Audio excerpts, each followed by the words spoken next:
Okay, I think we're live. Good afternoon, guys. Hey, what's up? This is Psychoanalyzer 8 and welcome back to my channel. It's been a long time and I am not going to be wasting any more time. I'm just going to jump right in because I am so excited. I know I'm late. Thank you so much for being here. We already have 3 people. You guys are amazing and punctual. Okay, so how are you guys? I hope you guys are doing well. I really do. I am so excited for today because today there's going to be something special, not just a regular stream, but instead we are going to be walking the streets and tour the majestic and beautiful Alexandria in ancient Egypt. So I hope you are as excited as I am. And for all the people who miss anything out, if you are historians or like to know about mythologies or anything, you can also get your notebook so you can take notes, whatever you want. I mean, that's what I usually do. So this game, when I first played it, it was such a visual treat for me. I have always loved the Egyptian mythology. I think all the mythologies for that matter, Greek, Roman, Norse, Mayan, etc. So when you are able to play as a character existing in that time where everything is so meticulously researched upon and reconstructed, it's just absolutely mind-blowing, and just getting to share that with you is amazing. Hey everyone, and thank you for letting me know the audio is working. Okay, so I can't wait to start this. We are going to be doing Alexandria today, as I already told you. Let's get started.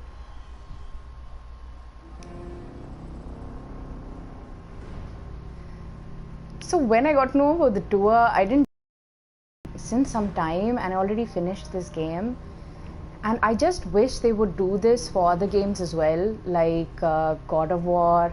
You could do God of War, Tomb Raider. There is so much that goes into making these games, creating the dialect, going back and researching all that time with historians, and we as gamers, I don't think see that many times. So in order to share that knowledge with you is just going to be fantastic. So basically, it's not going to be a game. It is in the game world which they have reconstructed, and we are basically going to use a character to showcase where we're going to be taking you. All right.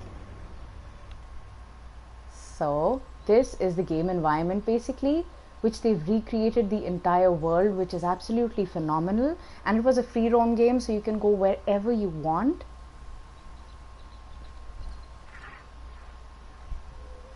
Let's get started. Yes. Welcome to the Greek Pharos. All right, here we go. So do you see that? This is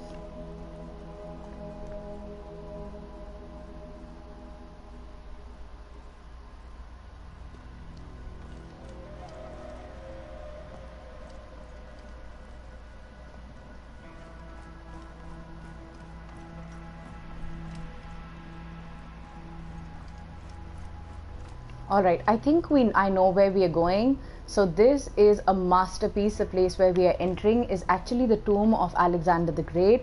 Many few got to see it, and the way they recreated it is as accurate as it can be. So you're going to enjoy this because it's an absolute marvel. And to start it with this is just really great.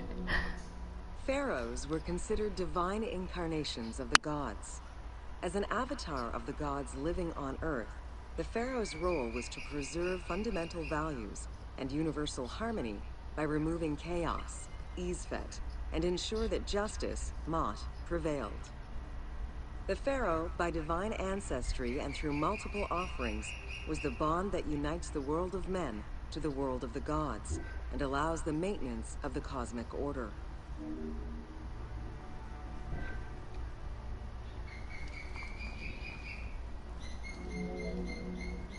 The Ptolemaic dynasty reigned over Egypt from 305 BCE to 30 BCE. The dynasty was called the Ptolemies of the Lagids, in recognition of the founder of the dynasty, Ptolemy Lagos, a Greek general and close friend of Alexander the Great. While Macedonian, Ptolemy Lagos understood that to be accepted by the Egyptian people, he would have to adopt their traditions. Upon assuming the title of pharaoh, he changed his name to Ptolemy I Soter, meaning savior. So the tomb in front of me you're looking at is actually of Alexander with Alexander in it, which not many people got to see. They didn't even know where his tomb was, honestly. Born in 356 BCE, Alexander the Great went through a hasty education in the affairs of the kingdom before integrating into the Macedonian army, where he quickly rose through the ranks. After his father's assassination in 336 BCE, which some believed was orchestrated by Alexander himself, he became king of Macedonia. Ruler of a unified kingdom and leader of a large army, Alexander set his sights on conquest. Eager to reclaim the Greek cities of Asia Minor, he took on the Persian forces, earning victory after victory. Look at all these cobwebs. Someone's been shirking. There you go, that's him inside.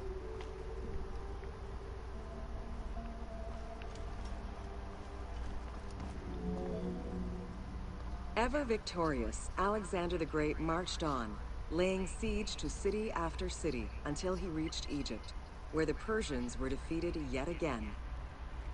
Viewed as a liberator by the Egyptian people, Alexander decided to become pharaoh in due form. He traveled to Thebes to make a sacrifice to Apis, then went to the oasis of Siwa, where he was proclaimed son of Amun. Officially pharaoh of Egypt, Alexander spent much of the winter there and founded the city of Alexandria. Perhaps not coincidentally, being pharaoh allowed Alexander to spread propaganda to prepare further conquests. He resumed his military campaigns in 331 BCE.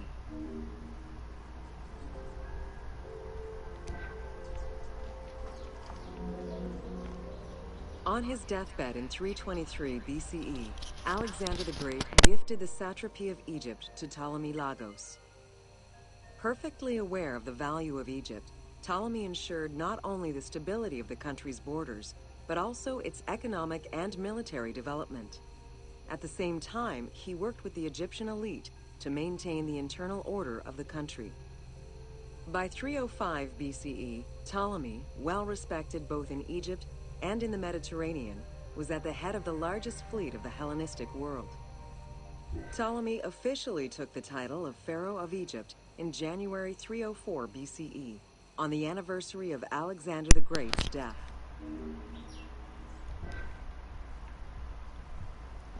I can hear some mice around, which is not such a good thing. Wow.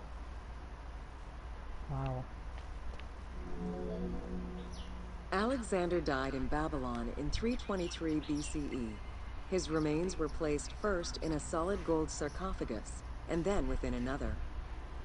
The casket was carried in an ornate custom wagon, gilded and set with precious stones, and pulled by 64 mules crowned with gold. The funeral procession was diverted to a grandiose temple in Alexandria, built in the conqueror's.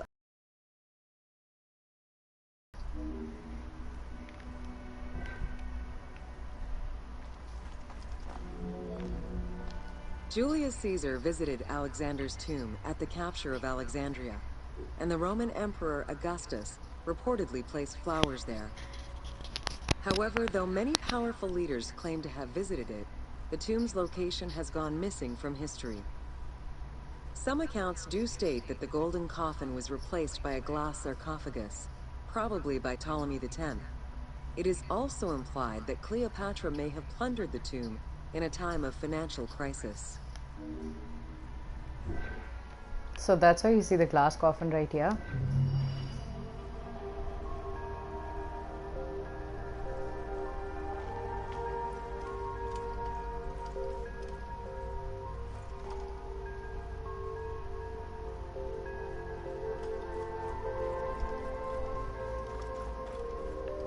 Let's go to the next one.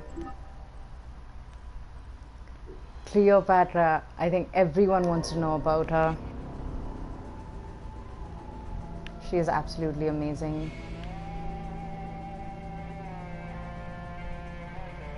So I did read in the comments that someone wants to platinum God of War. I think that's an amazing idea, because there'll be a lot of snippets of the story or mythology you might have missed, and platinuming it will surely help. Alright, let's go on to the next one. And just look at this. It's absolutely beautiful. Look at that. So you can see the mixture of both the cultures. You can see the obelisks, which were Egyptian in origin, and then you can see the statues, which are completely Greek. Oh, my eagle's here as well to say hi. I'm so glad they've made this available for everyone to see. Alright, let's go ahead.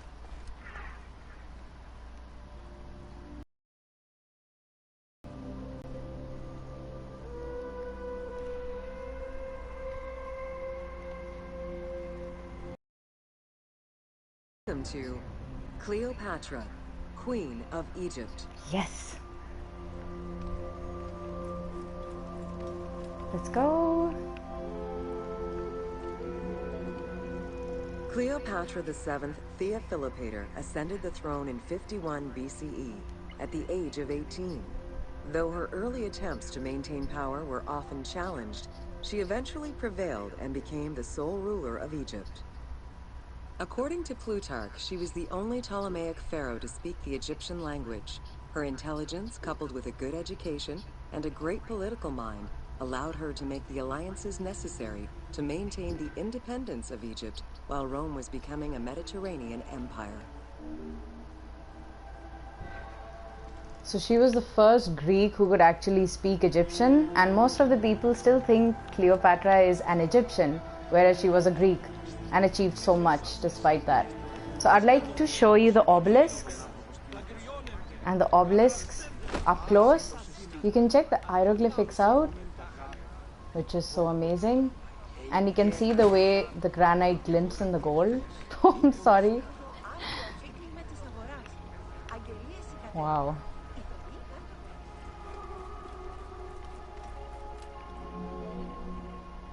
It is important to understand that Cleopatra's knowledge of Egyptian language and keen understanding of the culture allowed her to make powerful ideological reference that resonated with ancient Egyptians. By associating herself with the goddess Isis, the divine mother, great of magic, and repository of divine essence, Cleopatra firmly established herself as the protector of the two lands and legitimized her place on the throne. So we have some cards here. Oh, I'm sorry. Hello, Sphinx.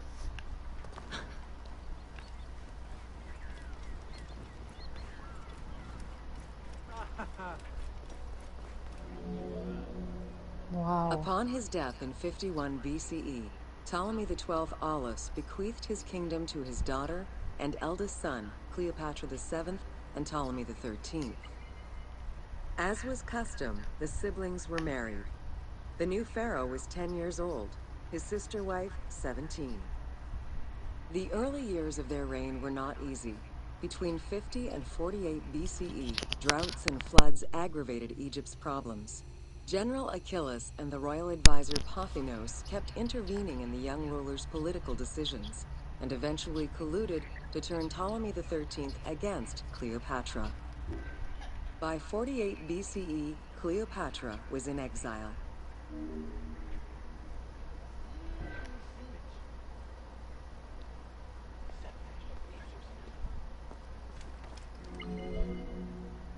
During Cleopatra's exile, the Roman Empire was not without its own internal conflict.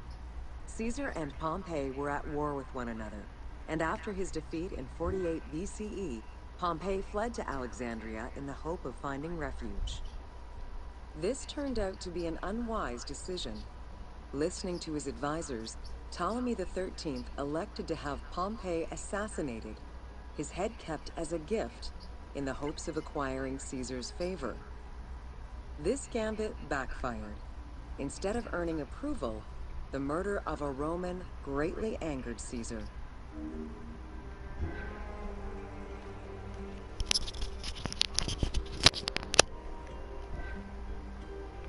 I don't know if he's sleeping. Never mind.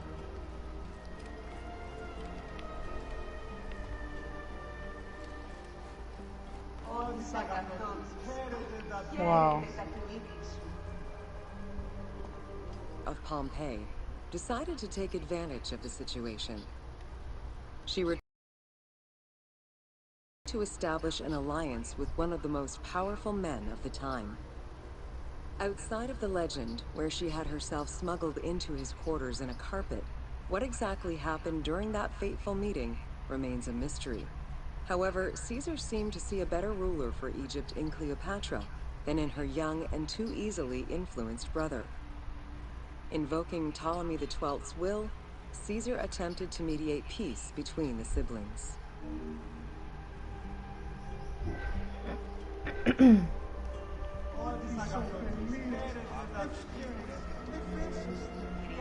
Ptolemy XIII was enraged by the turn of events, and his advisors were none too happy to see Cleopatra return. Urged on by General Achillas and Pothinos, the young pharaoh plotted against Caesar and Cleopatra, resulting in the siege of Alexandria in 47 BCE. It was in March 47 BCE that Caesar defeated Ptolemy XIII's forces. The young pharaoh drowned in the Nile after having fled the battlefield.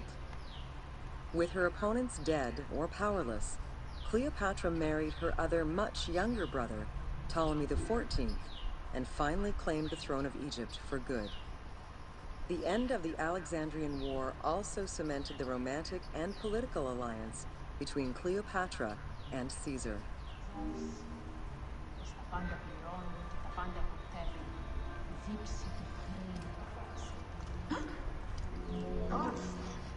In June of 47 BCE, Cleopatra gave birth to a son, whom she called Serapeion. Caesar did not accept the boy as his heir, choosing instead his nephew Octavian. Nonetheless, on his return to Rome, Caesar invited the queen and her brother husband to stay in the city. Her presence still drew much disapproval from the Senate.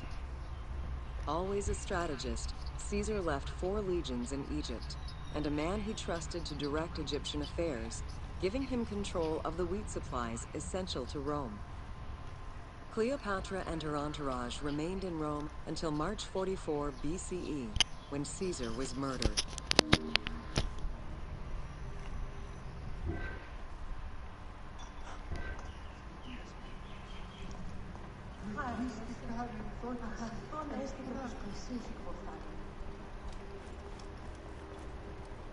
Wow, nighttime it's even more beautiful. Look at that. Ah, absolutely amazing. I think I'm going the right way.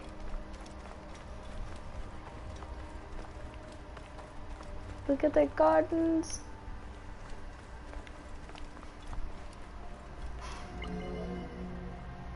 Caesar's most faithful ally, Mark Antony, often visited the Queen of Egypt during his stay in Rome.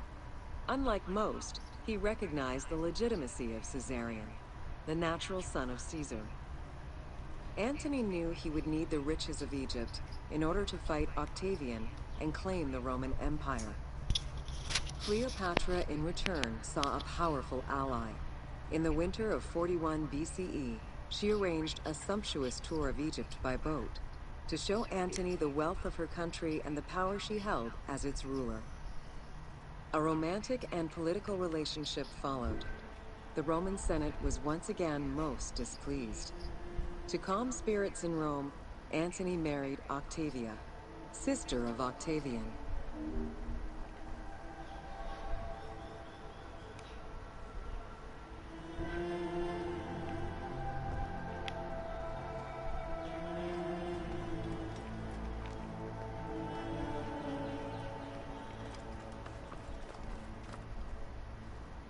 Obelisk.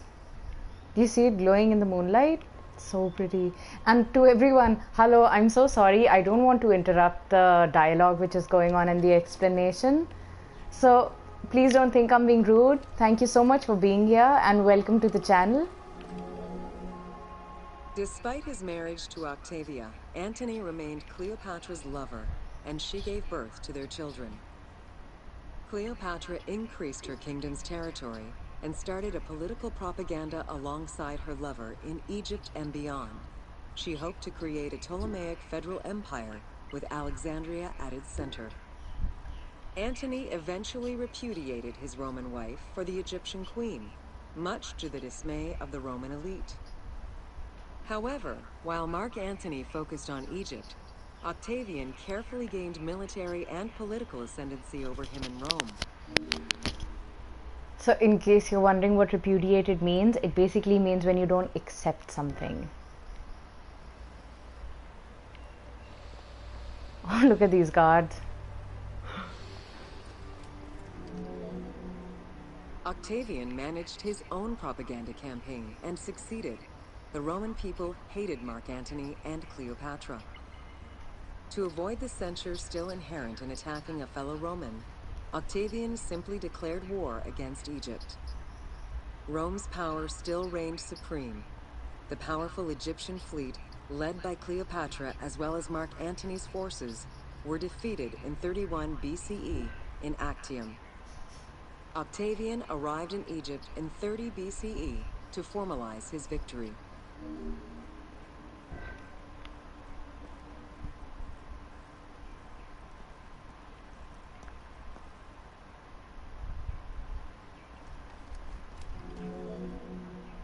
The following events remain difficult to confirm due to the many versions and legends around them. It is believed that after hearing a rumor about Cleopatra's suicide, Mark Antony committed suicide himself. He was brought to the queen as he slowly passed away.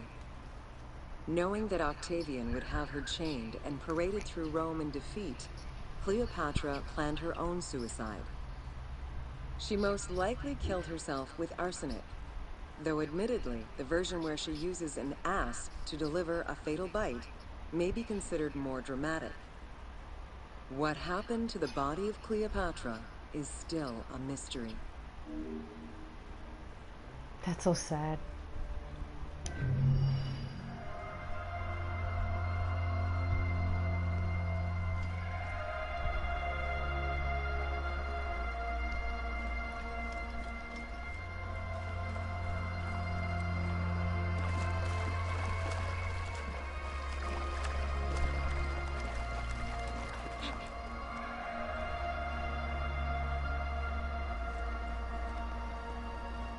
Yeah, her body was never found. It was probably taken by Caesar Octavius. Okay, I just want you guys to see this view because it's so beautiful. Do you see that? That's the lighthouse in the background, which we'll come to. And look at that. Wow. Alright, on to the next one. So this is going to be really interesting. So how many of you actually had Julius Caesar when in school when you were growing up? Hello to everyone in the stream again. Thank you for being here. I hope you're enjoying it as much as I am. I love history and mythologies and just knowing everything about it. So amazing.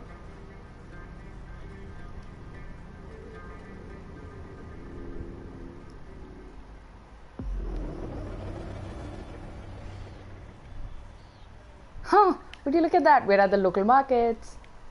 After all that amazing palace stuff we just saw. Alright, let's get started.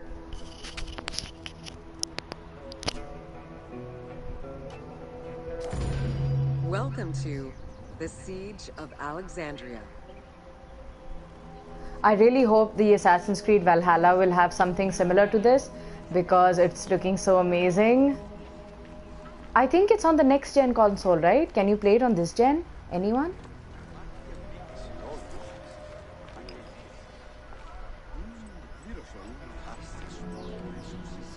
Among the collection of writings attributed to Julius Caesar are his descriptions of the Siege of Alexandria, the Gallic Wars, and the commentaries on the Civil War.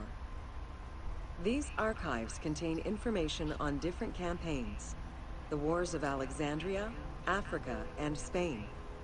Each of them recounts Caesar's military activity from 58 BCE to 45 BCE.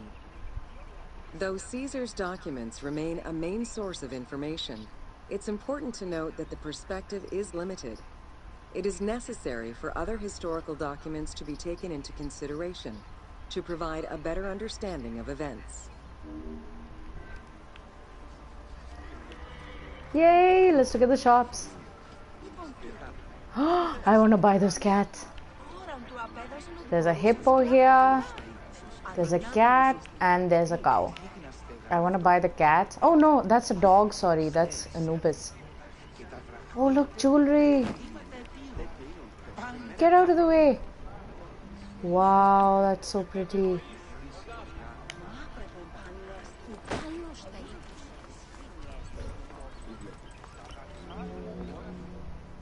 The Siege of Alexandria closely relays the events of the Civil War that led up to the event and describes how Caesar was besieged in the palace of the Ptolemies. Other ancient authors have left equally valuable and sometimes contradictory information.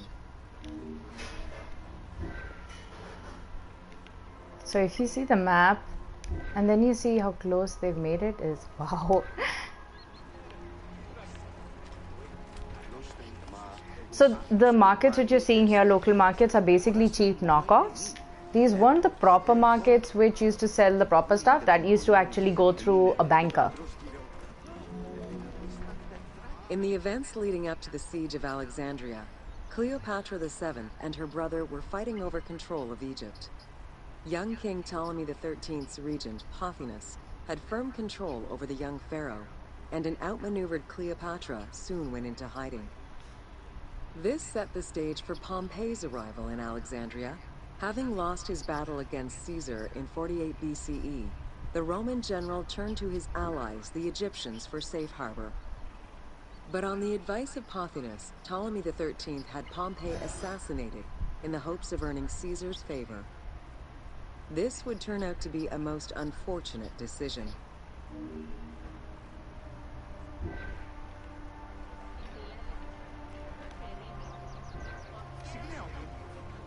Yes, I do imagine Aladdin jumping from somewhere.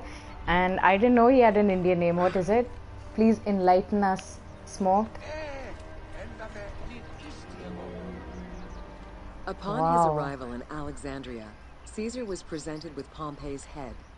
The sight of a Roman murdered by Egyptians did not sit well with him. Caesar made his displeasure clear, ordering the return of Cleopatra, and for the siblings to resolve their differences and resume their co-rule of Egypt, as per the will of their father. Neither Pothinus nor Ptolemy XIII wished to accede to this demand. While doing his best to aggravate Caesar, Pothinus secretly plotted against the Roman ruler and sent word for Egyptian general Achilles to bring his 20,000 men to fight on his behalf. While Pothinus plotted against Caesar, Cleopatra made a bold move. So do you see the concept art which is there, which is amazing? So I just wanted to tell you, some of the concept art is provided by Ubisoft itself, but the other concept arts which you'll see further on are not concept arts. They're pictures taken by in museums throughout the world and by researchers as well. So you'll get to see certain manuscripts, and that's just going to be so amazing. Would you look at the craftsmanship? It's amazing. Yay, we're going up the street. So the first time I came to Alexandria in the game, I was just blown away.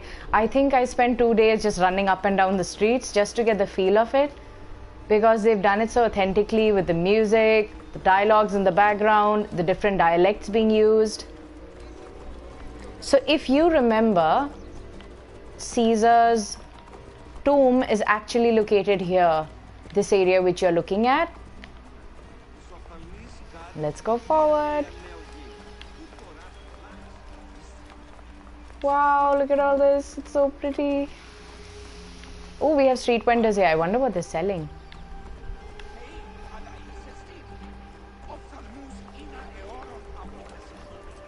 Hello, Mr. Sphinx.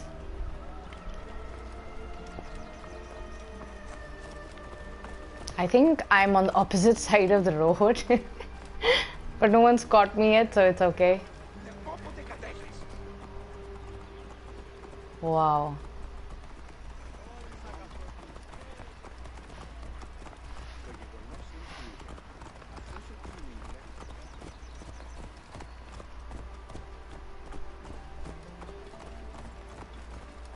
This is so pretty.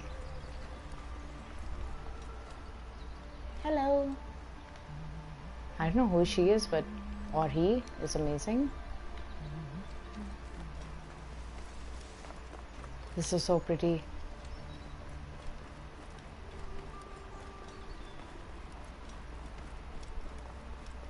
Is there a fourth guy in the crew? I don't think so. It's just us three. Look at that. Okay, I'm just going to delineate a little bit because I want to show you this beautiful garden. And I want to just see what this is. I think it's a temple of some sort.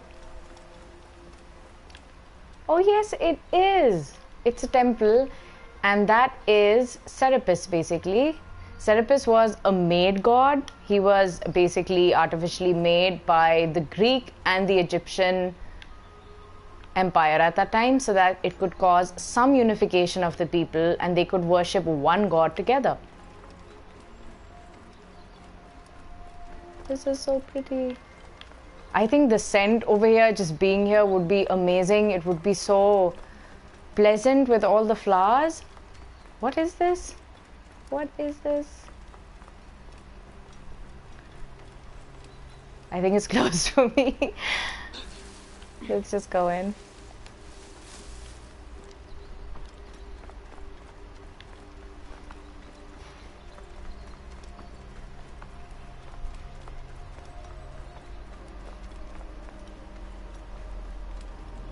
Wow.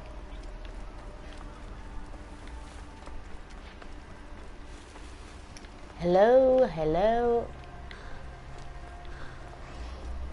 Whoa, just look at this.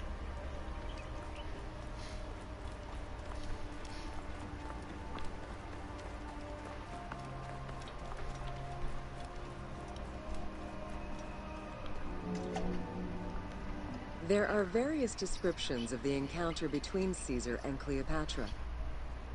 One report states that she snuck into the palace alone at night. Another account claims she was accompanied by an ally and was brought inside the palace wrapped in a carpet bag. Though exactly what happened at this fateful meeting is up for debate, what is known is that Cleopatra met with Caesar and earned his approval. Pothinus and Ptolemy XIII were most vexed with this turn of events.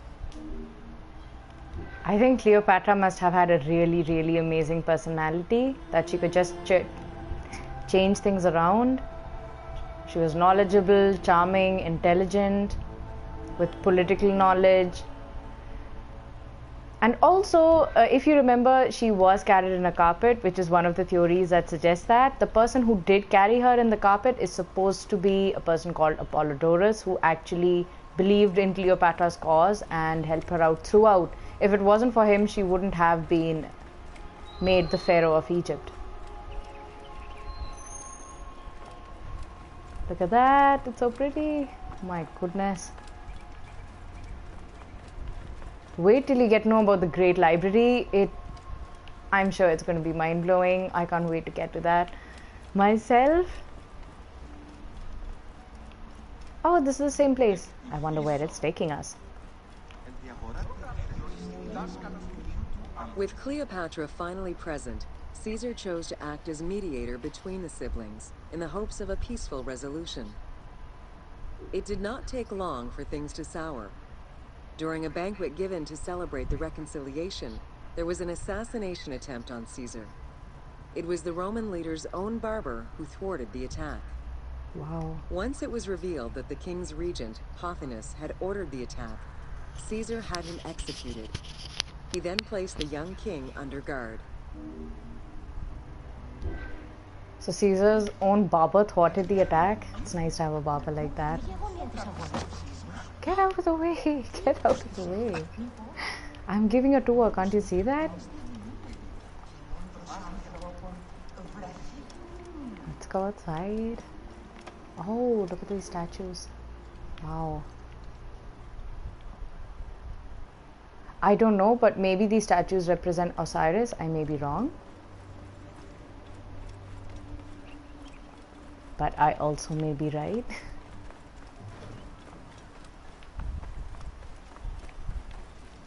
these golden beams that are going through, it actually reminds me of Everyone's Gone to the Rapture. How many of you have played that game? And I hope you can hear me. If you can, please let me know in the comments.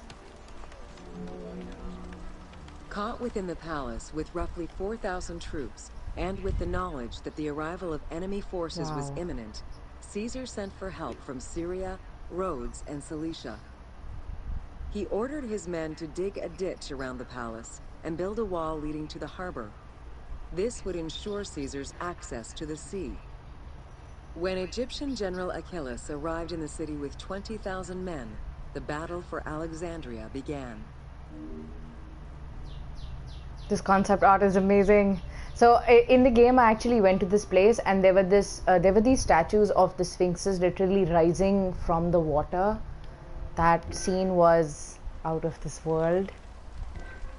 Favorite Assassin's Creed game? For me, it would be Syndicate, because I enjoyed it so much. I loved Evie and Jacob Fry and their banter and just roaming around, meeting the greatest minds ever.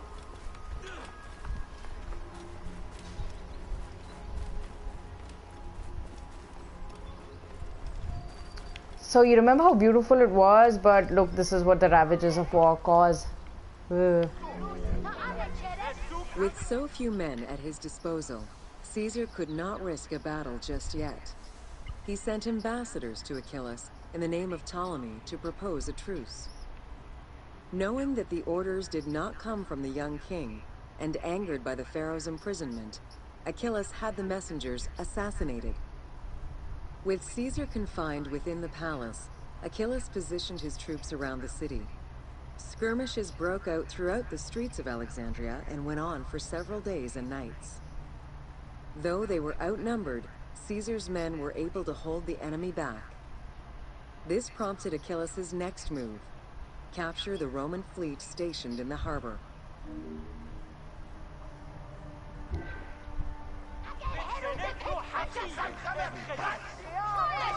Don't mind me, I'm just passing through.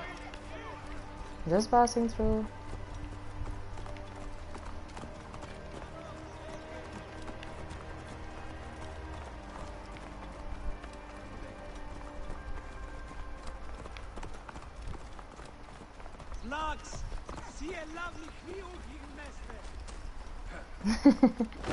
Thank you for the comments.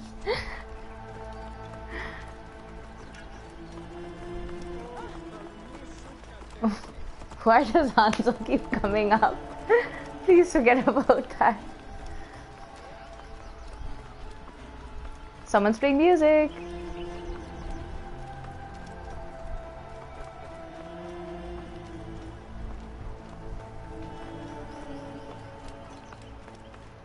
Oops.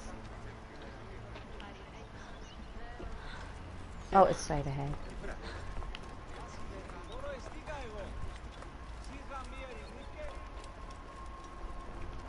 Wow. Someone's playing music. Who's playing music? I can't see them.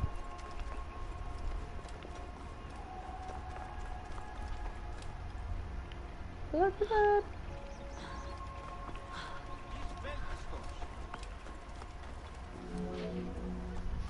Although the palace offered protection, losing the port meant the end of help and supplies. Caesar knew he had to protect the fleet. While he and his troops succeeded in regaining control of the port, he knew it would be impossible to sustain. Caesar ordered the burning of the ships. With passage back to the palace closed off, he headed for the lighthouse of Alexandria. Wow. Oh wow. Let's go. Let's see what happens.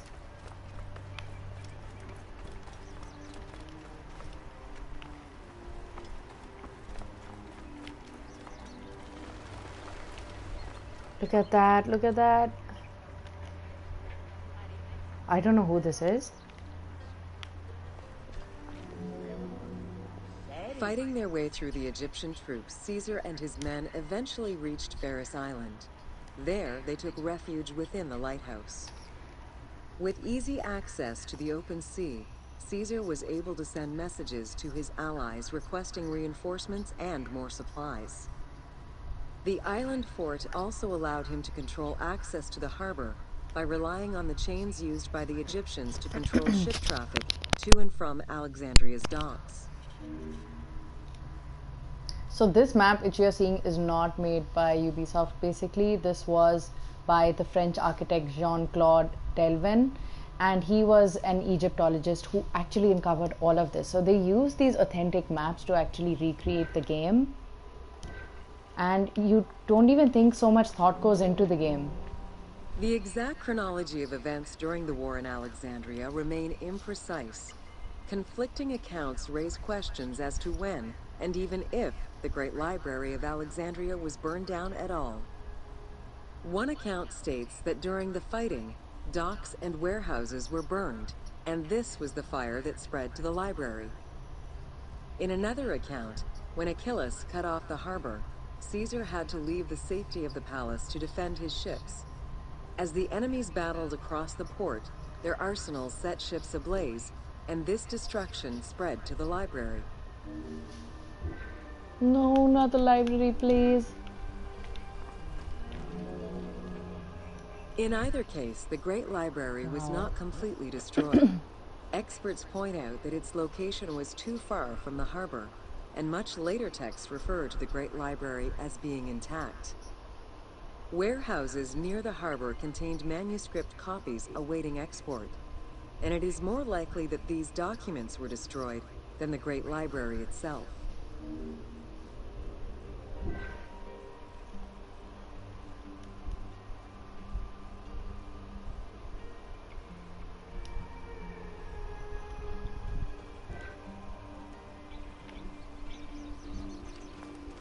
Oops, sorry.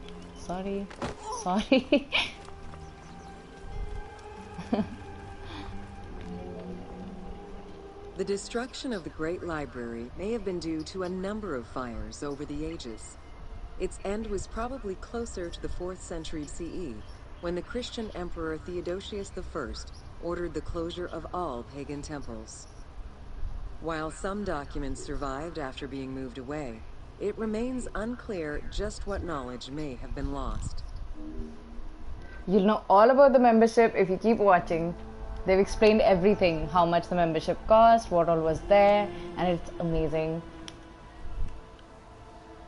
Wow, just to be a part of that library.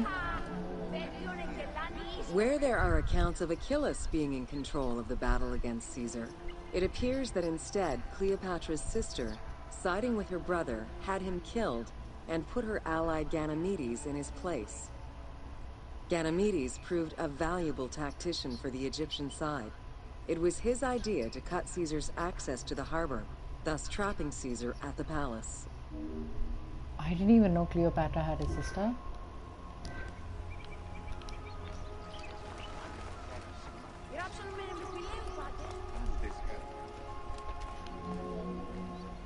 During the time of Ptolemy I, canals had been dug throughout Alexandria to provide fresh water. Ganymedes had his men take control of these canals. After isolating their own water supply, he had his men pour salt water into the canals and cisterns that led to Caesar's camp. Oh.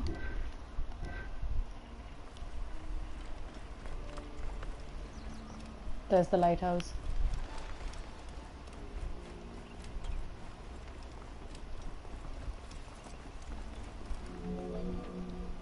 Panic erupted in Caesar's men. They wouldn't last long without fresh water. Recognizing that the porous limestone could help them, Caesar and his men dug wells to restore their water supply. Days later, the 37th Legion, comprised of Pompey's soldiers, arrived by ship. Unable to come ashore due to the winds, Caesar risked going out to meet them on the peninsula, Cape Chersonese. When the enemy learned Caesar's location, they rushed to intercept. Despite an obvious advantage for the Alexandrians, Caesar, with a Rhodian ship full of skillful sailors, emerged victorious. Yes, the ships are beautiful. The concept art is by Raphael Lacoste, and this is by Ubisoft itself. Done in 2015. I'm seeing it 5 years after. Oh, am I taking the wrong way?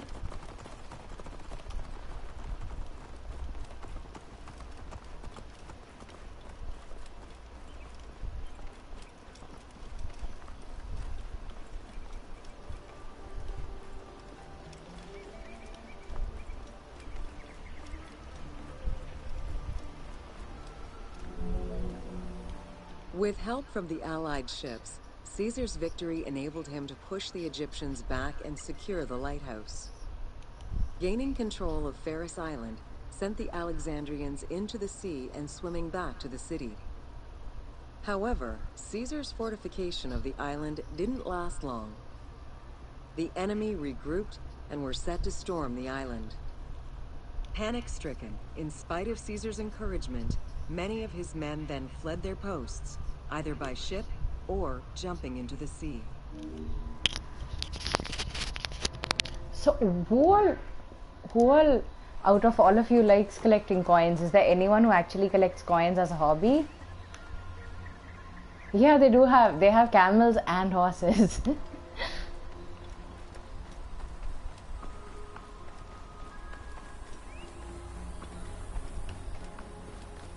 Do you see that ancient temple in the background? It looks so pretty from here. I think it's a temple. There's the lighthouse, the famed lighthouse. So you find these statues just anywhere in the middle with incense burning around it. So I think the entire air around this place must have been smelling so nice. Hi, Ravi. Caesar attempted to retreat, but Port Eunostos' harbor was overrun with enemy ships, preventing escape.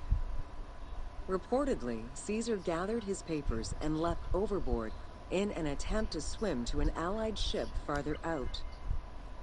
Historian Cassius Dio claimed that Caesar would have drowned if he hadn't been able to remove his purple garment.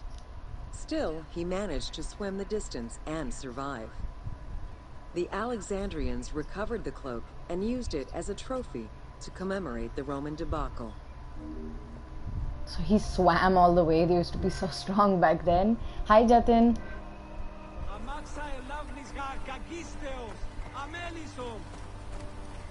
Hello, camel. See, that's a camel and a horse, Smoke, for whatever you were asking earlier.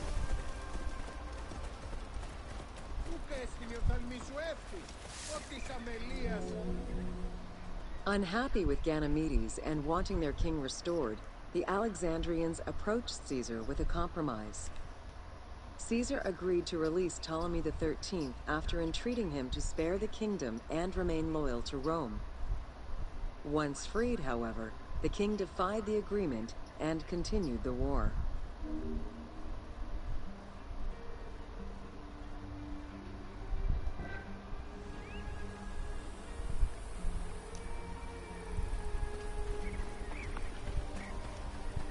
Yes, Ravi, I still remember the coin from Egypt with Cleopatra's face on it. Thank you again for that. So I just want you to see this view of the lighthouse. And look at that, it's so pretty. In case you want to take a dip in the ocean. Yay! Alright, I hope that was refreshing enough. Let's get back to the tour.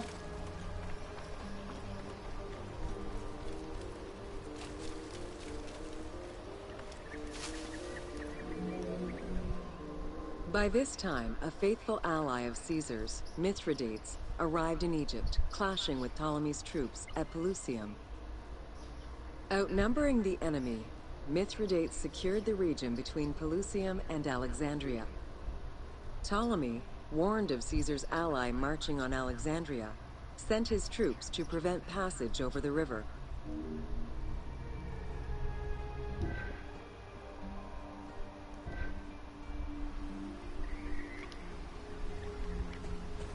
Hello Alpha, welcome to the stream. So we're nearing the lighthouse now.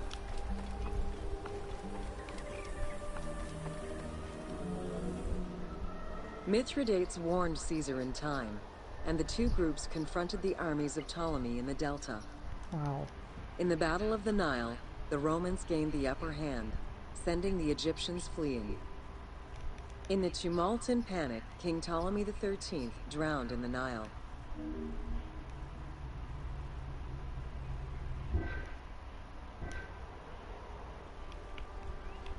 So that's the lighthouse. So I just need you guys to imagine so many centuries back. Imagine looking at this piece of marble then. And all of this. Must have been wow. Alright, let's go to Alexandria. Finally, the introduction of Alexandria.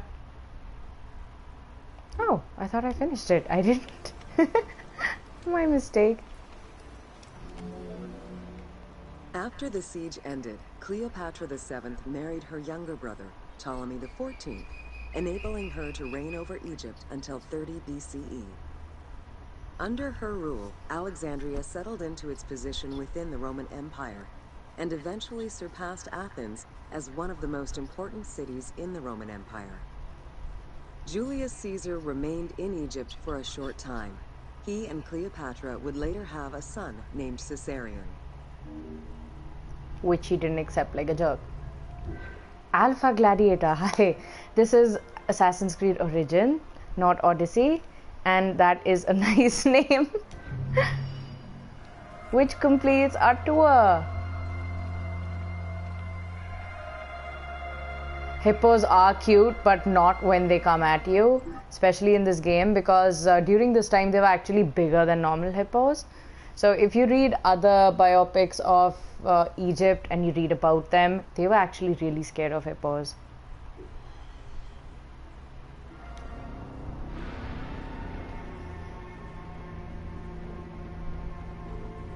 Anshul, was it not clear earlier?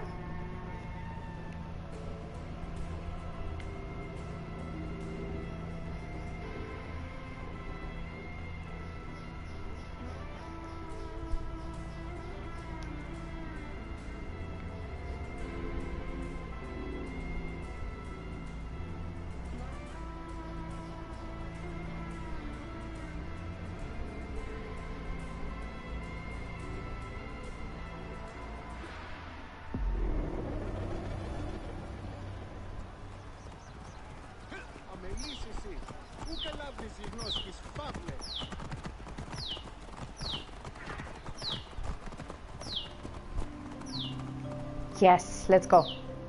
Are you guys ready for the tour of Alexandria? The bus is leaving right now. Welcome to Introduction to Alexandria. Someone left their carpet. After conquering Egypt in 331 BCE, Alexander the Great decided to build a new city, which, as per his habit, he named after himself. After his death, Alexandria quickly became the capital city of the Ptolemaic kingdom and the most important city of the Greek world.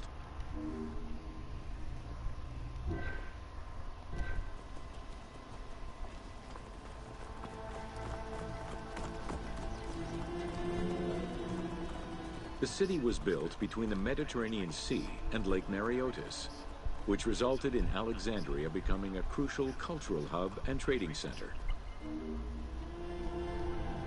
Would you look at that?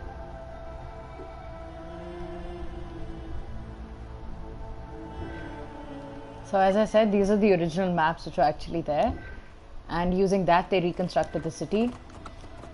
What I think about Viking season 7, I have not seen Vikings, but yes, I have read a lot about Ragnar Lothbrok, and I think it's really good.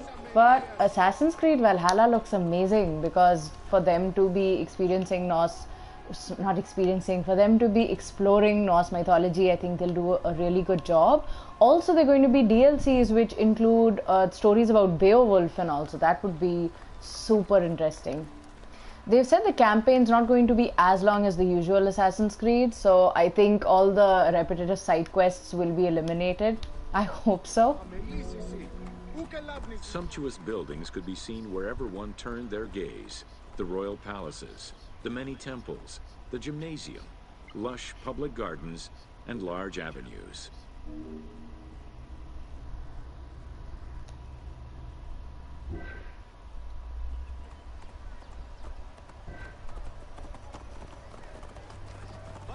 I think I'm on the wrong side of the street again. What happened? Never mind.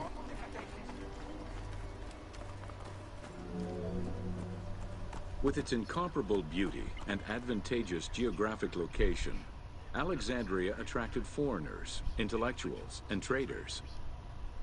One of the most cosmopolitan cities of the ancient world, Alexandria supplanted even Athens as the most important Greek city in history.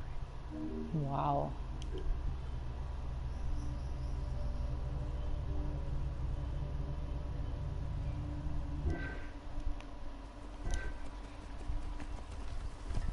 I hope they do can kicks. Hope lies eternal. So Alpha Gladiator, I don't think so, because they're saying the, what do you call that, the way they kill people with a secret knife, that's actually back, the stealth kill. So maybe there will be certain options you can use stealth, because most of it was in the jungle, right, where they fought. It wasn't always civilized. Egyptian obelisks were highly prized by Roman architects. While Roman design previously favored the use of a single monument, Egyptian obelisks tended to come in pairs and were generally located at the entrance of temples. Several ancient Egyptian obelisks are still in existence today, though many are spread out across the world in locations such as Paris, Rome, New York, and London. All of this shows that Alexandria was significantly influenced by the rich past of Egypt. Wow, just look at this picture. It's so beautiful. I would love to see an obelisk. Any lost symbol readers here? So can you see the hieroglyphics inscribed on the obelisk? And most people would just ignore all this and just play the game and be like, yeah, it wasn't so great. I just pushed someone out of the way. Alexandria had several main streets. Its most famous artery was the Canopic Way. It was lined with sumptuous buildings, houses, and temples, and was roughly 8 kilometers in length. This street was one of the most important shipping entrances to Alexandria, and often hosted processions and festivals.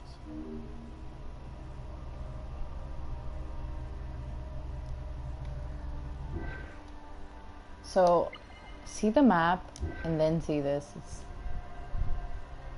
Here is the entire layout of the city, and you can literally go anywhere you like. Climb any rooftop.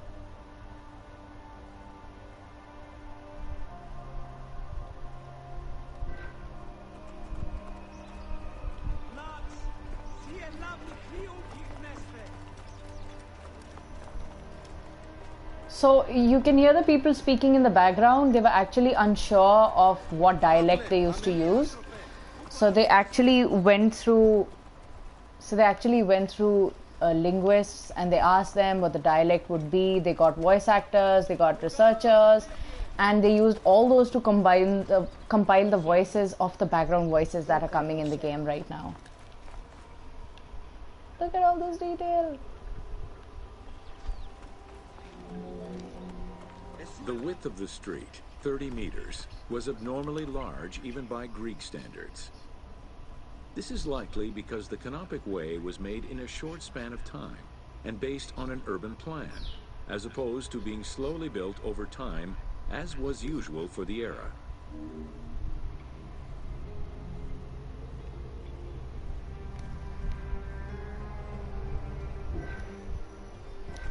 $30 meters.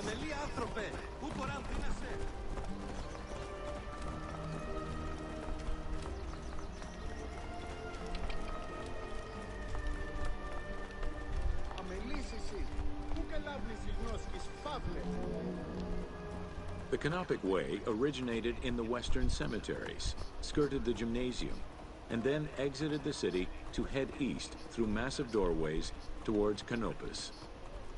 This structure was known as the Canopic Door.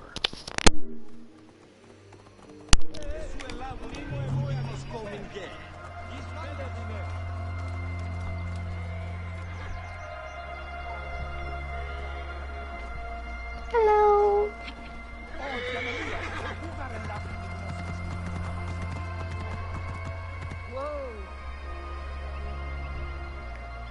So I'm just going to quickly show you how beautiful this is. So this is the canopic doorway he was talking about. So do you see the difference? This is how it used to be. There was just derelict land, not that derelict, they did farming. And as soon as you entered Alexandria, everything was clean, smooth, paved. Look at that. Wow. On to our next one.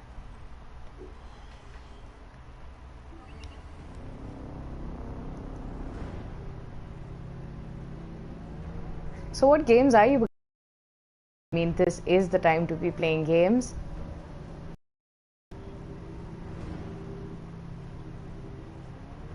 Currently, I am playing Horizon Zero Dawn. I hadn't played it all this time. And I'm in the middle right now. I was grinding a lot because I needed some better Shadow Karja weapons.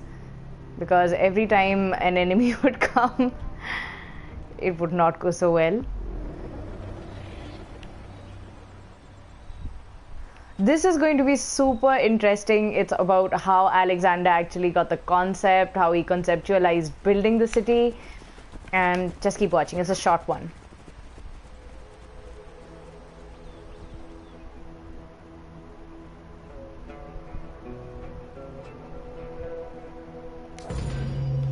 Welcome to Alexandria, planning of the city. Alexander's plan to build his great city began with a verse from Homer's Odyssey.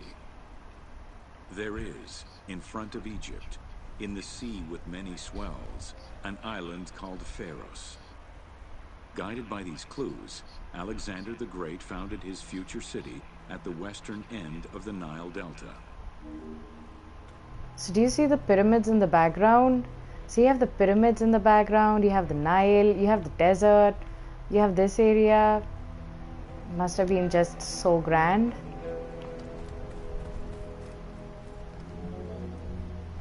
Though Alexander considered this location ideal for his great city, it presented considerable challenges. Too difficult to access during storms, the surrounding swamps threatened disease, and the limestone soil prevented the growth of healthy crops. However, due to the influence of his mentor Aristotle, Alexander the Great recognized that the true value was its strategic emplacement.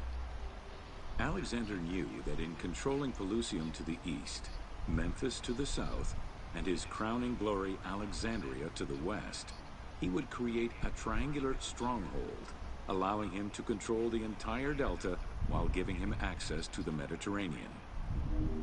Wow. I mean, what do you expect? He had Aristotle as a teacher.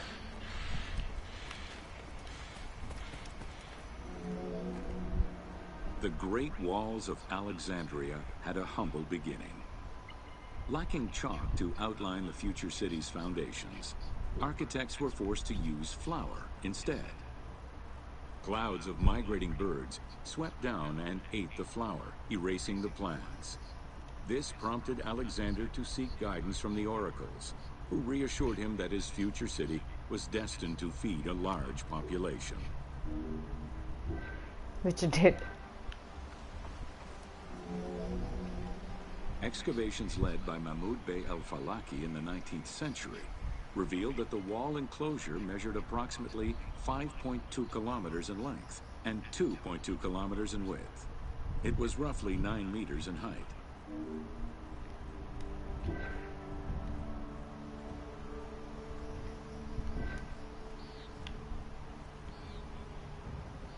So I'm sorry I'm not participating in the chat. I'm just enjoying this discovery tour so much.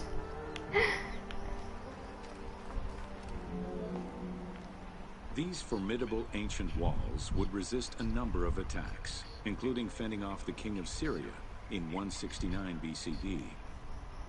It wasn't until 295 CE that they eventually fell to Roman Emperor Diocletian, and this only after 8 months of relentless assault. Wow.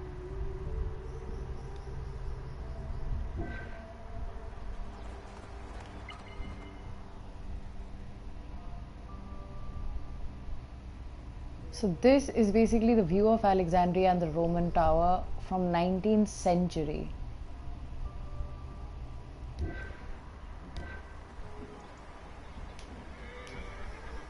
Hi Alex, thank you for being here.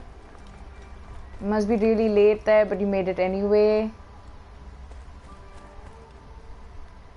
I'm going the opposite way. So we are here and it's golden hour. It's just amazing. Those are the stables with horses missing. And the vibes, surely they're amazing. We can go on a horse. I think I can trample on some people. Sorry. Alexandria's principal architect, Dinocrates, chose a Hippodamian grid plan. The grid maximized functionality, with wide, straight roads and canals running beneath them. Alexander recognized the military value of the city's design. The wide, parallel streets gave him optimal surveillance of the city, while allowing the unobstructed flow of troops. Wow, this was then. Look at the planning, just look at the structure and the planning.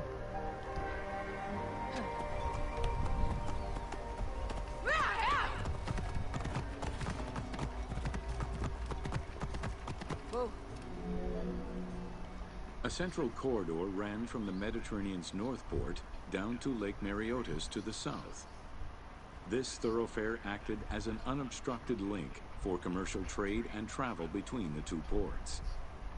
Many of the streets were bordered with grand buildings and parks, including Canopic Street, with its impressive gate bordering the eastern end. Pegasus! Quick question. What was Alexander's horse's name? Alexandria was most likely built upon an already existing Egyptian village. Upon its completion, the Egyptians reviled the city, refusing to call it by its founder's name.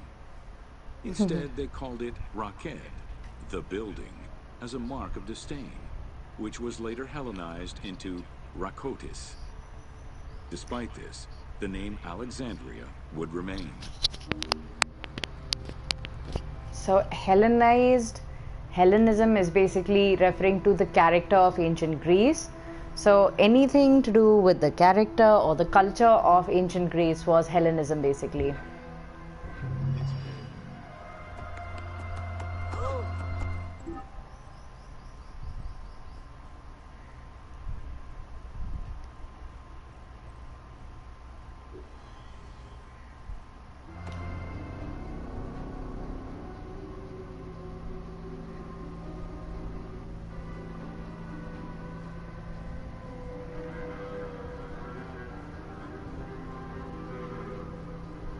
Which skin are you talking about, Gentech? Are you talking about the game? Yes, Smoke, you're right. It was Bucephalus. Not something else. It was Bucephalus. And he loved his horse so much that when his horse died, he went into depression. And that also caused his death. Bucephalus basically means your shadow in Greek. Look at that. Look at that. It's so pretty. Let's start. Welcome to Alexandria, City of Celebration.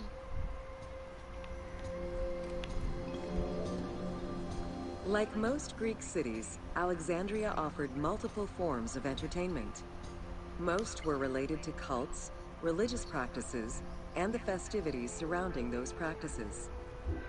Among those festivities, the most important ones were the dynastic celebrations, instituted in honor of the deified Ptolemaic kings and queens. These celebrations could go on for many days and included sacrifices, offerings, processions, and public banquets. Sacrifices? That doesn't sound like a celebration. Wow, just look at this. Ah! Look at that, it's so pretty.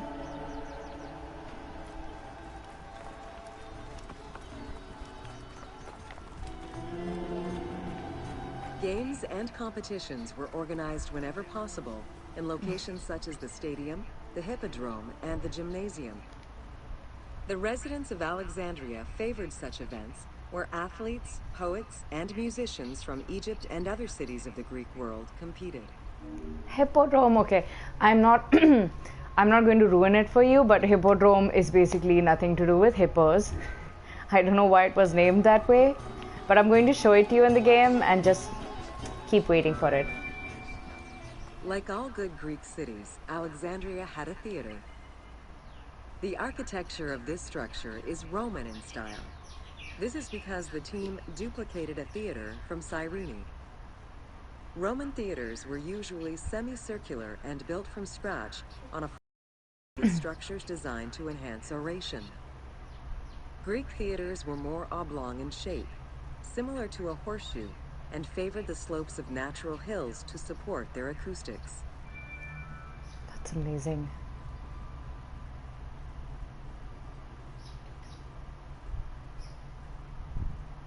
Yeah, it's actually really cool to see all these locations and get a look at all these pictures and manuscripts that they show you. So just look at that. This is the area. Let's just take a look at it. And not only this, just would you look at that? Imagine just being here in this moment, and to relive all of this as a character in the game is just amazing. At the theater, one could witness the plays of contemporary comic and tragic authors. The play you are witnessing below is Menander's Dyskolos, more commonly known as the Grouch, a late and popular entry in the Greek comedies.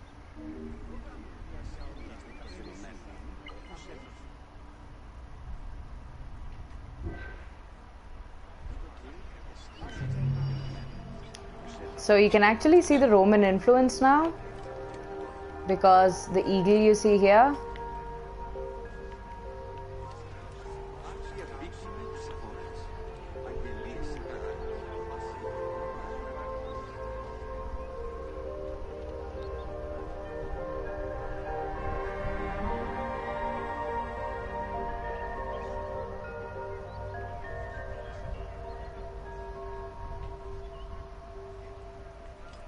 that was amazing.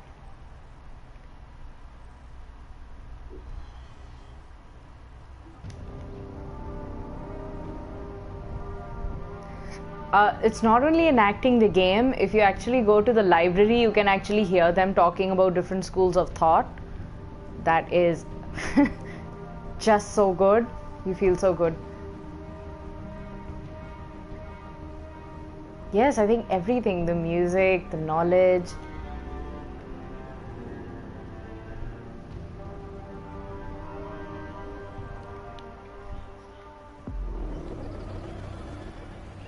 So this is a really short version of what the education used to be in that time. And this is the time when philosophers actually existed, the ones that still influence the world today. Welcome to Education in Alexandria. The education of young Alexandrians did not differ from the one generally dispensed elsewhere in ancient Greece. At the age of 7, the child was taken in charge by a tutor, who then became responsible for instilling an elementary education as well as good moral principles. At the age of 7.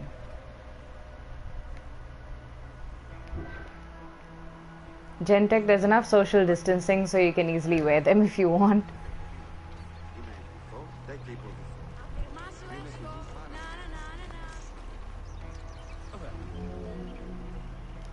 teaching was generally done outside, in the open air. In the gymnasium, students were taught not only sports, but also topics such as rhetoric, philosophy, music, and poetry. All things deemed essential to one's education at the time. Imagine having a conversation with someone from that time. Wow. Here, both girls and boys are shown attending a class given by one of the rhetoricians of the era.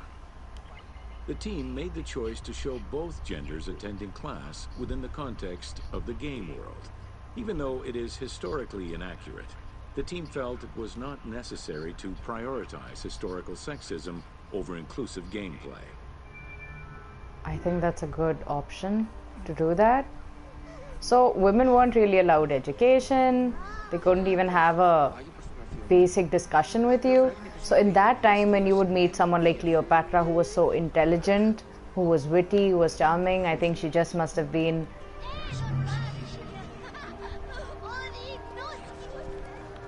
something else.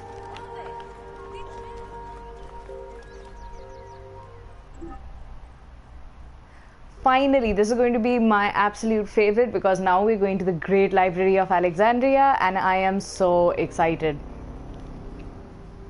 You're gonna love this.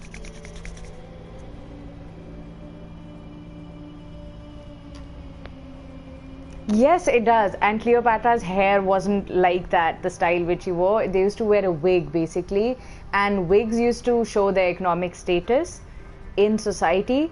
So the people who were in the priestly class or the royal families, their wigs were actually interwoven with gold to show that they belonged to that particular class.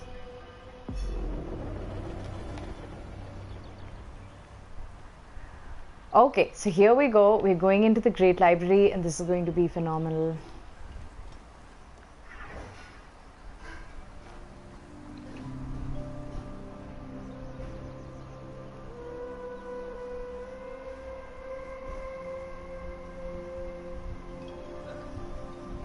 Gentech, I really appreciate your observation. I really do.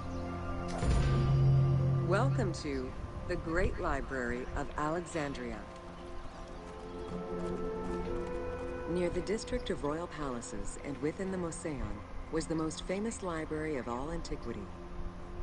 The Library of Alexandria was built to house all of human knowledge. At its pinnacle, the library was believed to contain over 700,000 parchments. The knowledge of the world.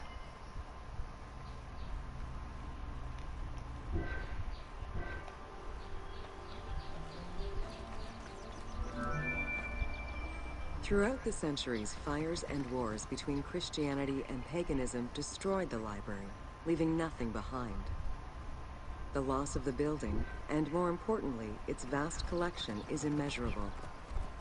As no descriptions are available, the team's rendition of the Library of Alexandria was inspired by the visuals of the Library of Chalcis at Ephesus.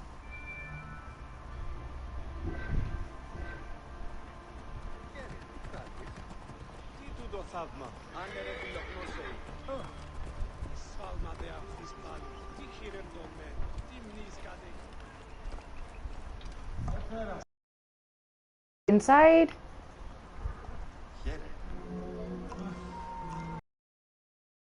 Purchased at the government's expense, the library also obtained books through other means. Any books owned by travelers coming through the city were seized to be copied for the library. The copy would then be returned to the owner, and the original entered into the library's collection.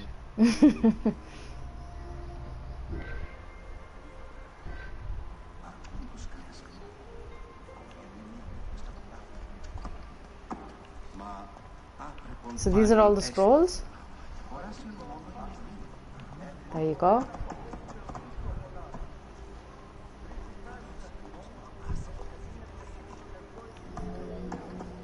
Alexandria offered unrivaled intellectual and cultural attractions. Eminent scholars from Athens, Rhodes, and other Greek centers traveled to the city to learn and engage with other free thinkers.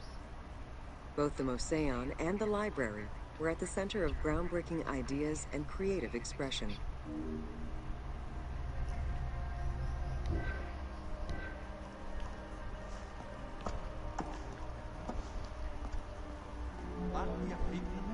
The great minds of antiquity were usually well versed in many disciplines, which were often associated to specific schools of thought. The Peripatetics, the Stoics, and the Cynics were among the most well-known schools of the time. It is clear that Alexandria lived up to its fundamental role as a city for intellectuals, nurturing many great minds whose impact reverberates through our modern world.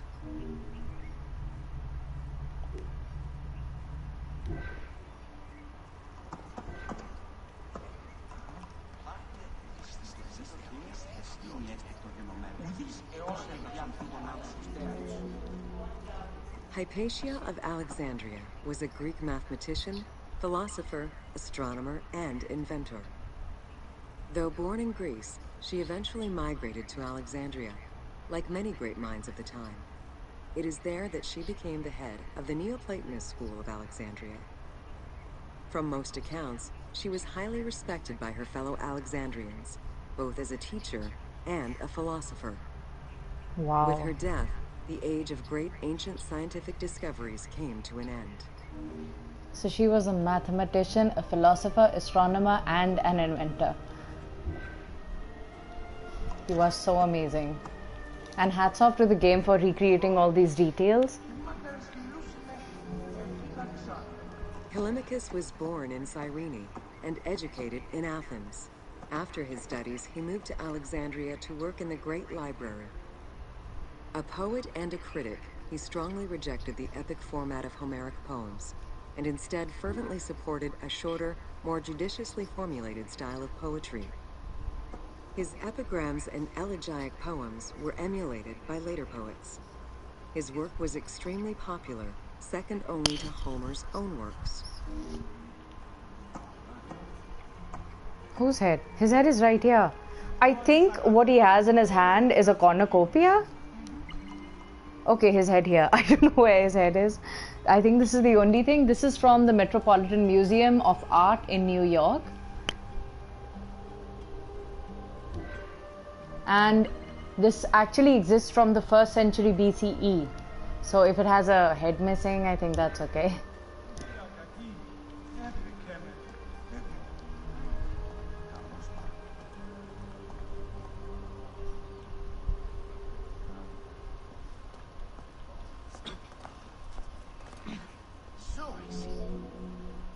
It was in Alexandria that mathematician Euclid, the father of geometry, wrote the Elements, laying out the foundational work of what would become modern algebra and number theory. Euclidean geometry would become one of the most influential systems in the evolution of mathematics. So he's the one. The father of geometry. Wow. Oh my goodness. It would have been too much if I can read this as well.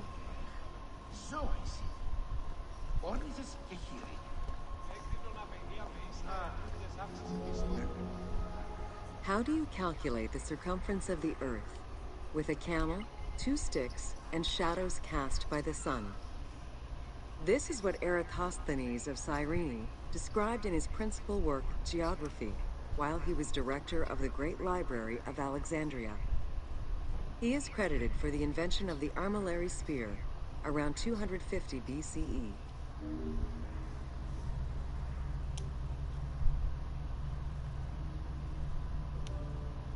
So he's the first person who actually calculated the circumference of the Earth? Wow.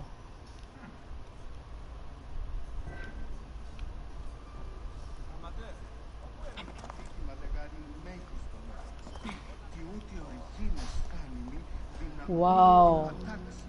The earliest known and most complete armillary sphere of antiquity was the Meteoroscopion of Alexandria, with an imposing 9 rings compared to the 3 or 4 of most other astrolabes.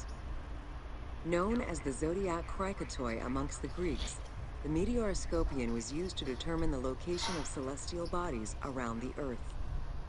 Every self-respecting astronomer of antiquity would have sought to use this tool to better understand the celestial movements. That's so amazing.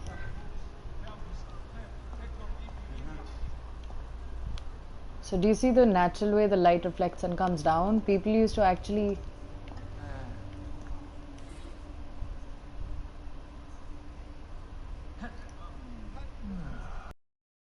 this observational device determines the location of celestial bodies around the Earth, the spheric center of the universe. The position is fixed by corresponding the latitude and meridian rings to the position of the sun or a star.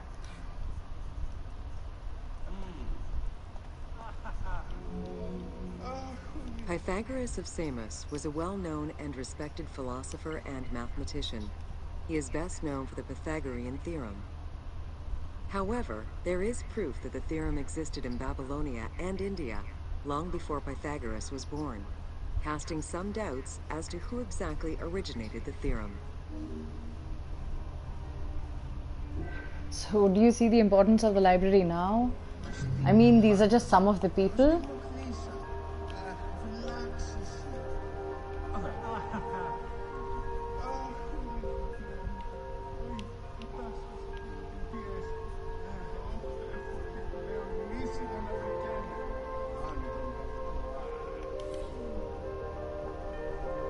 I'm not even going to read it. Wow. This was amazing.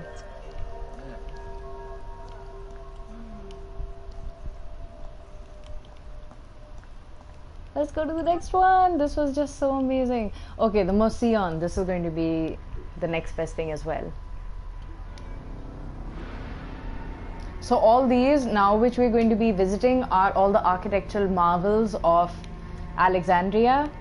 So it's not only the history but also the landmarks, which is literally a proper tour which you're getting of that time.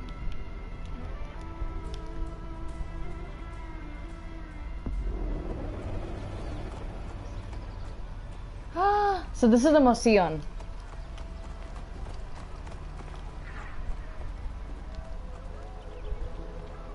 Yes. Welcome to the Mouseion of Alexandria. What's up? What's up? What's up? Just chillin'.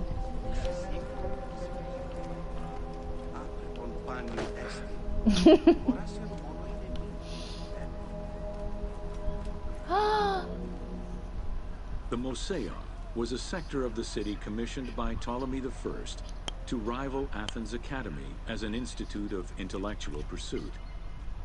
Dedicated to the 9 inspiring muses, the Mouseion became a great center for philosophical and scientific enlightenment. It welcomed scholars from many kingdoms, inviting them to share knowledge in literature, science, and geography. I think the 9 muses refers to Zeus's daughters, 9 daughters.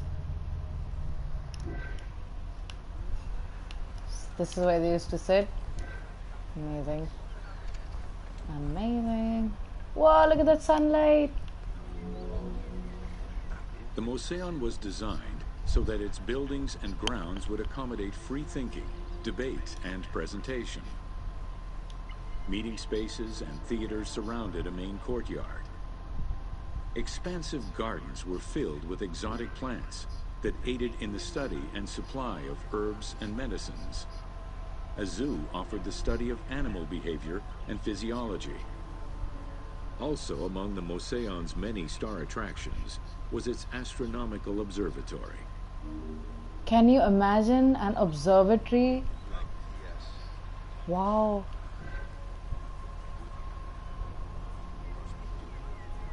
Oh, I'm sorry. I have to go towards the sun, Gentek. Herophilus was a physician who lived most of his life in Alexandria. He was able to perform the dissection of human cadavers on a large scale due to the permissiveness of the city in such matters.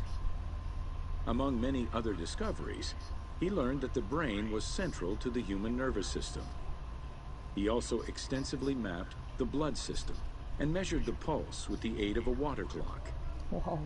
It is reported that in his thirst to understand human anatomy, he performed 600 vivisections on live prisoners. Okay, that's not so wow. What?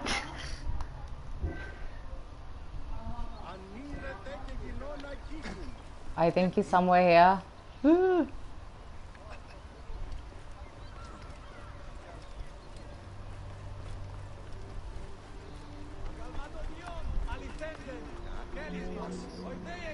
In order to be free to pursue their research, scholars were fed and housed at the Mouseion at the government's expense. This freedom provided Alexandria's scholars a meeting space for intellectual pursuits and a haven for spiritual peace. Though nothing remains of the original Mouseion, it lives on as the legacy of our modern museums. So they were actually fed and housed at the government expense for free because they viewed intellectual superiority much higher. So Greeks actually invented democracy, but while they invented democracy, their democracy was viewed in a much broad-minded way. They used to speak about democracy of the mind, to being able to think about the different schools of thought and just having a discussion or a debate, which is so phenomenal. On to the next one, the Serapeion. So it just left with 3, and these are going to be really short ones. Thank you for staying with me throughout. For all the people who are watching, some who are shy enough not to comment, that's okay. Thank you for watching anyway. I hope this is a learning experience and a journey for you like it is for me.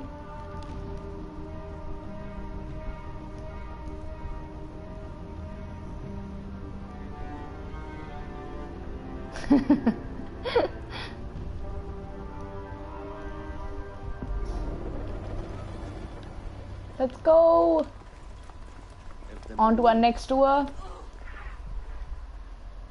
Wow. So this was actually the most beautiful temple in its time, and we're going to get to see that. Let's go. Welcome to the Serapeion of Alexandria. Yes. That's a lot of steps. In a city of numerous magnificent attractions, the Serapeion was considered to be the most beautiful temple of Alexandria.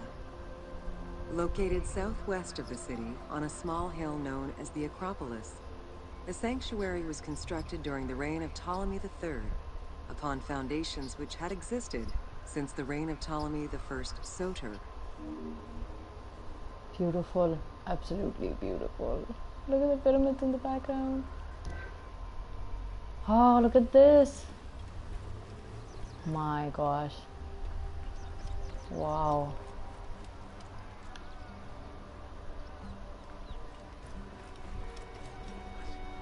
Look at all this.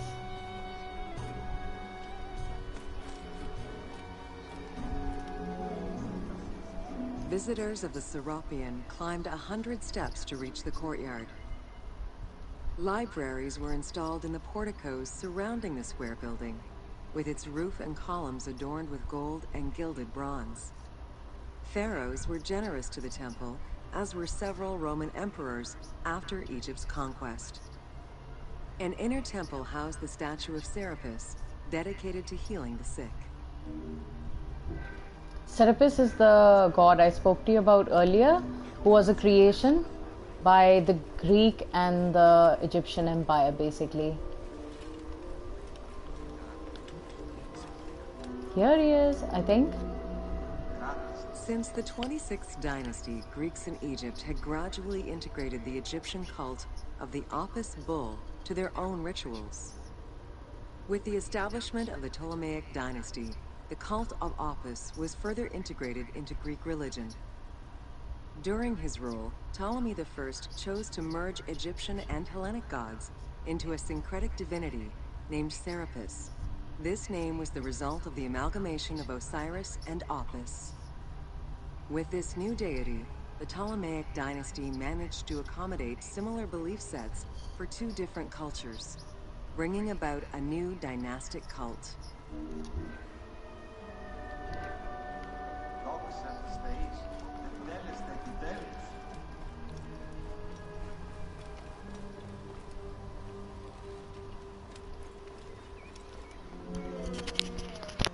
Serapis was also associated to other deities, including Asclepius, a Greek god of healing.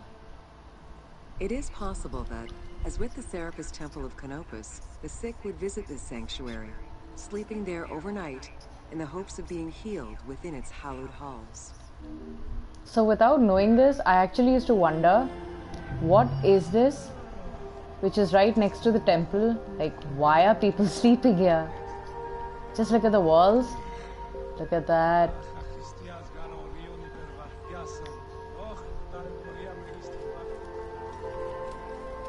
Look at that.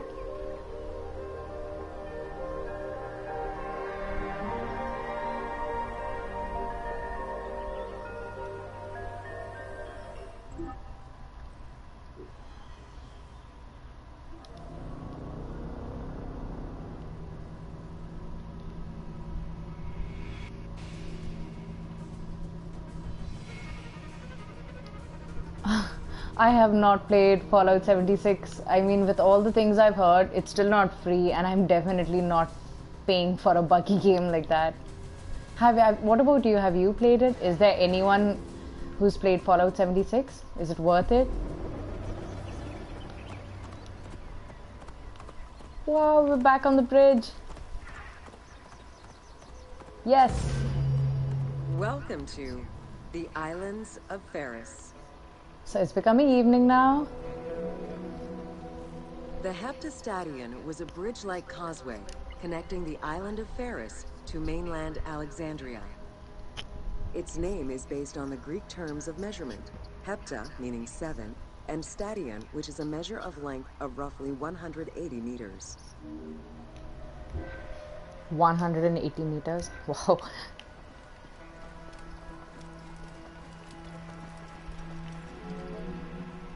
Since its construction would separate the Grand Port to the east and the port of Eunostos to the west, it was designed with channels at each end.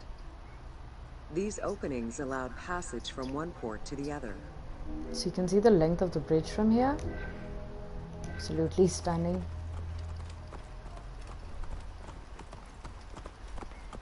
There's the lighthouse. Along with creating separate harbors for the commercial and military shipping, the causeway served as a main aqueduct for the island's inhabitants. Its presence also helped protect the island and its ports from rough wind and sea currents. At the end of antiquity, the Heptastadion disappeared under layers of silt and soil, which formed an important sedimentary deposit.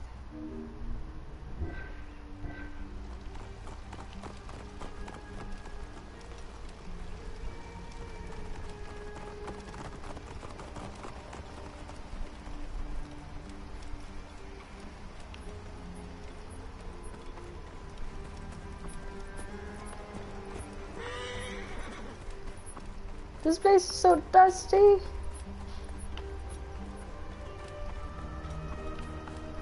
We passed this way before. Hello. There's the moon. Oh, this is the temple I was looking at earlier. While the Serapeion was the most celebrated of the temples in Alexandria, many other temples were built within the city. Most of these structures have been completely erased over time, and there is no way to discern how many existed. However, research of ancient papyri offer tantalizing hints as to the possible location of at least some of the temples. Ah.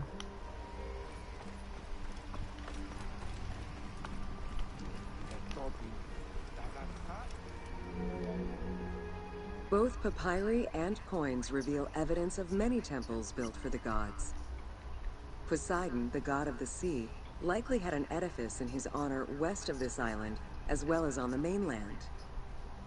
This temple next to you is dedicated to Island of Pharos, the divine protector of the lighthouse. This location hosted annual celebrations in the month of April, known as the Sacrum Pharia, in connection to the lighthouse. In her incarnation as Islet Fortuna, the goddess carries a rudder and a cornucopia, both symbols of good luck for navigators. Oh, there's the cornucopia.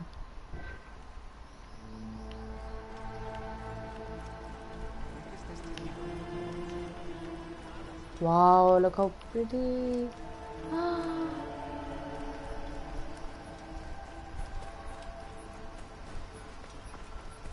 Look at that. Considered one of the 7 wonders of the ancient world, the Lighthouse of Alexandria was a source of great pride for the inhabitants of the city. Construction began under Ptolemy I's reign and lasted 15 years. It was completed during his son's rule. Once completed, the lighthouse was dedicated to the gods for the salvation of those who sail the sea. 15 years.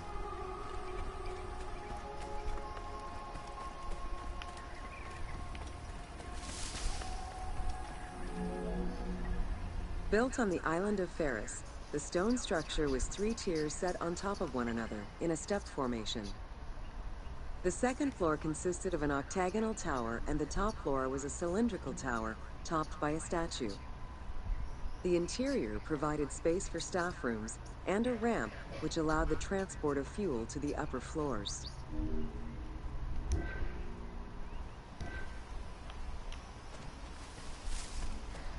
Do you see the remnants of an ancient temple there? You can just see the columns. So throughout the game you just stumble upon that, and it's so pretty, but most of the time it's surrounded by lions or crocodiles. Essential to safe navigation through the rifts and shallow waters, the Pharos was a functioning lighthouse with a beam reportedly visible 50 kilometers away. It's unclear what kind of fuel was used or how much. Any other details of how the light worked remain a mystery. Oh, mysteries.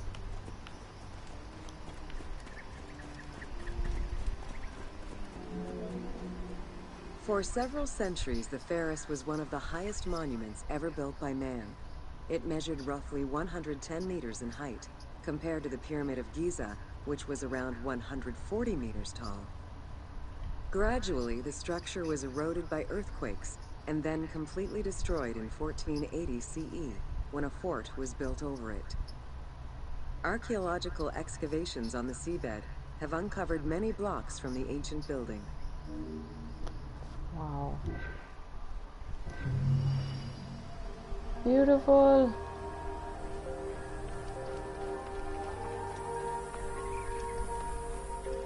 Look at that.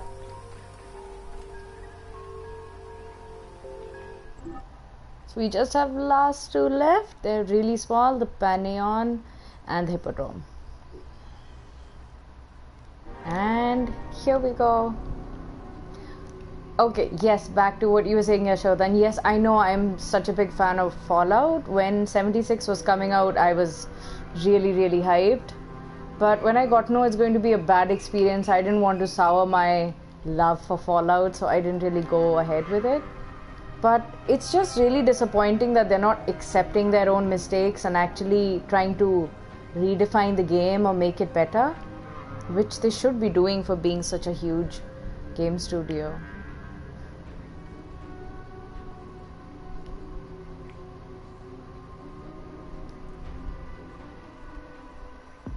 Here we go. The second last. There you go. That's pretty. So this is what I was, I think, trying to get into earlier. Welcome to the Paneion. Paneion, that's how you. I think I know what it is.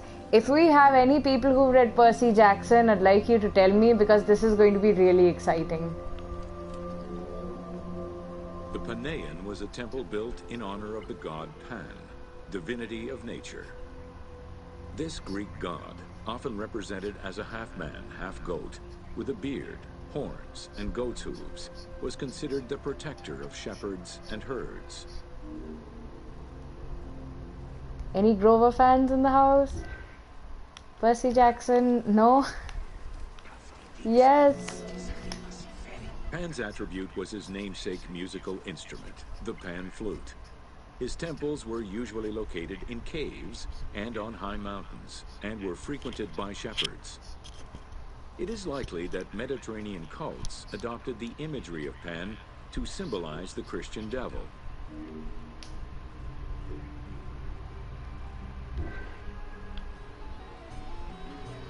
So Pan's Labyrinth was basically a maze which was created by Daedalus.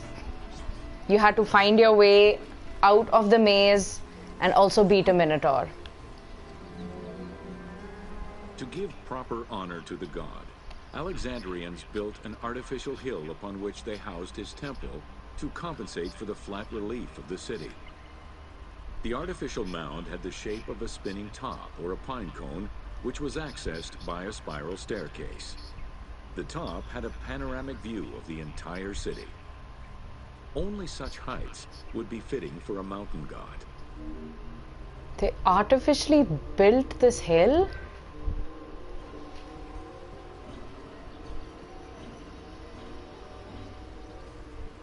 Wow.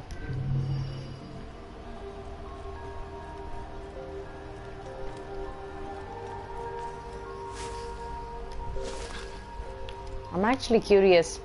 You guys want to check it out? Perks of free running.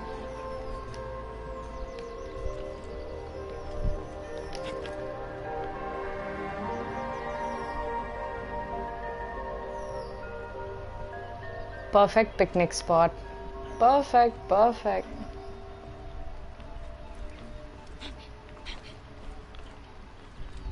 Let's go.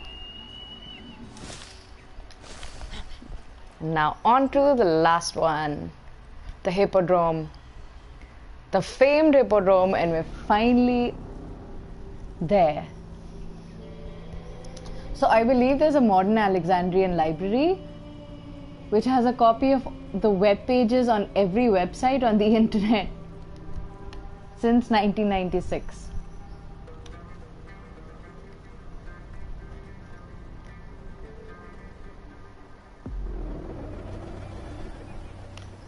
And we're finally here. If you didn't guess it,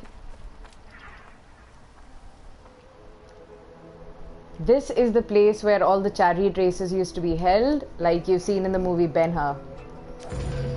Welcome to the Hippodrome of Alexandria. Let's go!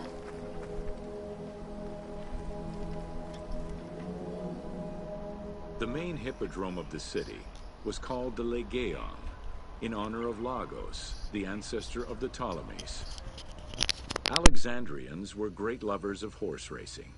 They were fascinated by the rivalry of these races. The agon, as it was said at that time, that every competition brought. It was a struggle for glory.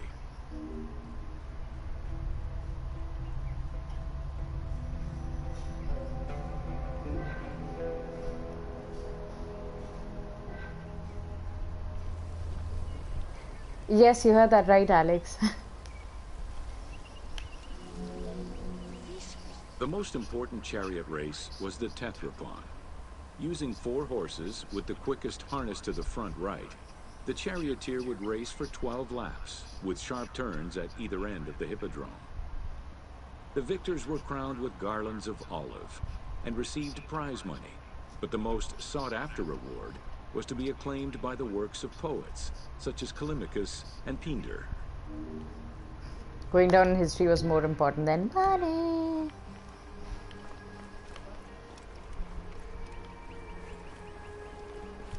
Yes. Just look at that.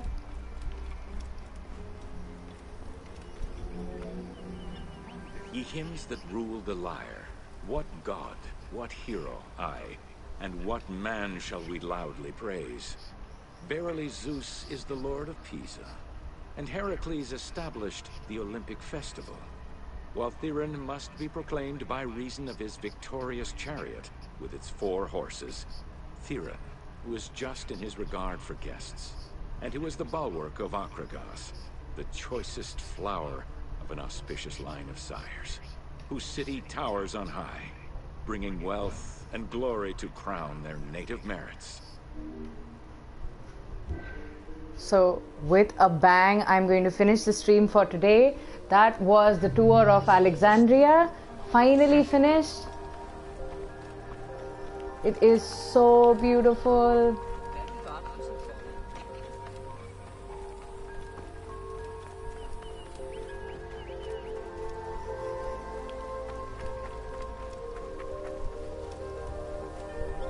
So with that, I'm going to be finishing the stream for today. Thank you for all the people who joined me in the stream, and especially all the people who stayed right till the end. I'm going to be doing the second stream tomorrow, in which we're going to be discussing the secrets of the pyramids, right from the first pyramid, the architecture behind it, the secrets behind it, the Sphinx, and also hieroglyphics. So I'm really looking forward to that, and I will let you know about the time and when I'm going to do it through Instagram and all the different social networks that I'm on. Thank you for watching and have a wonderful day ahead. Bye bye.